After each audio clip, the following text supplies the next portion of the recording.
I went to the next place where PAFCOE is what they call it. We refer to it as PAFCOE, Philippine AFCOE training. They started off meeting in this church that has, I think they have like 3,000 members there, but this seats about 800 people. And I was astonished as to how tight that area was when they took it into the back. When they first started this program with the Philippine AFCOE, they had, this was their kitchen area. And I thought, wow, are you kidding? They said, Pastor, look up and you can see holes in the ceiling.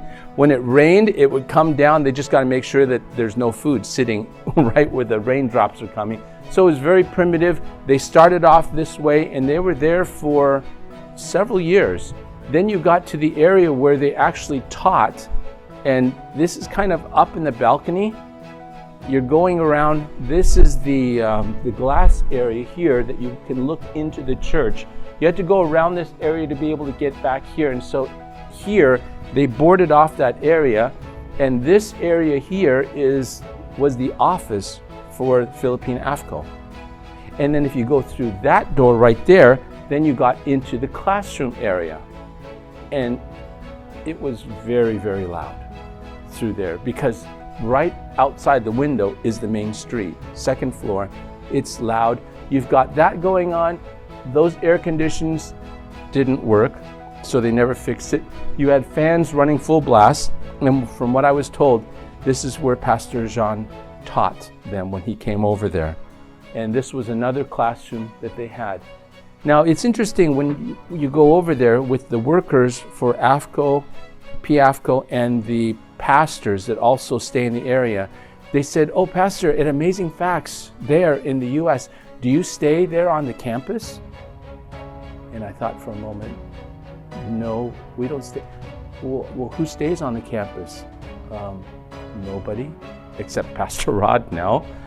But I guess they're used to that because you can't afford to stay elsewhere. So they all congregate to the same place. From this area, PAFCOE moved to this area here, which this whole compound is actually the Philippine Publishing House, what they consider that. This was the church area through here. This was the old publishing offices here. So PAFCOE rents this area from them, and they rent this area here, and I think part of this back area. So the guys stay back here, the offices are back here, the classrooms here, the girls' dormitory is here, the kitchen or the cafeteria, they call it the canteen, is right here, and then there's off residential areas through here, and I was staying right on the corner in one of the rooms right there. This is another view of that area.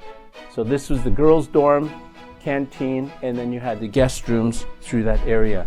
When you go back over to the chapel area, the church, this is the main branding that they had, AFCOE or Amazing Facts Philippines.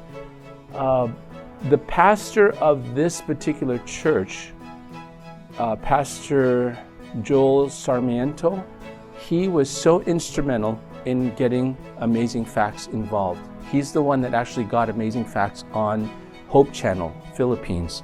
I'll show you a few more pictures of this area. These are some of the staff that's there. Kevin, how many of you know Kevin Pingle? This is Kevin's wife, Jessalou, and then this is Hillary, and this is Jessalou's sister, Jel, and that's Neil. He's one of the IT people, and they're both in the media area, and she handles the registration for them. Inside the chapel, it's a very cavernous place. Once again, tile, it's very loud. You've got all the fans going, but they have the sound tuned in pretty good there.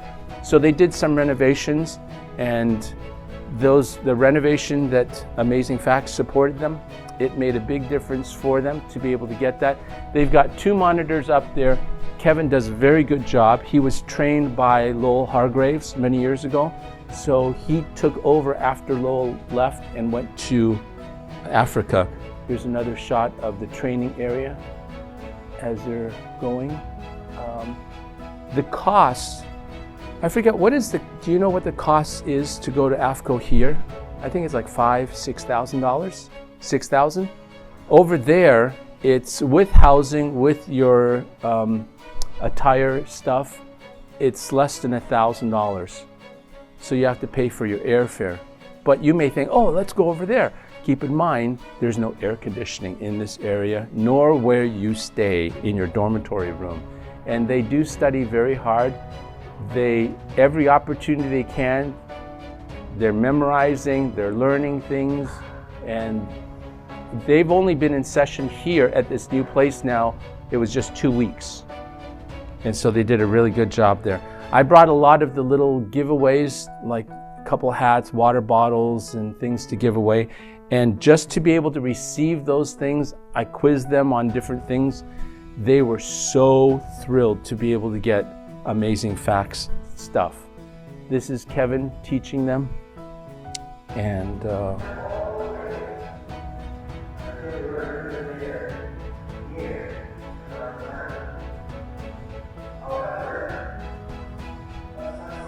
you can hear the echoing. On the left side, you'll see where the guys are, because these are all the girls. There were more girls, but you'll see right there, that's Emerson. Emerson is from Virginia, actually. I had a friend call me and say, hey, this guy really wants to go to PAFCOE. I said, well, the problem is it doesn't start until August, and it's really going to be in New York this year.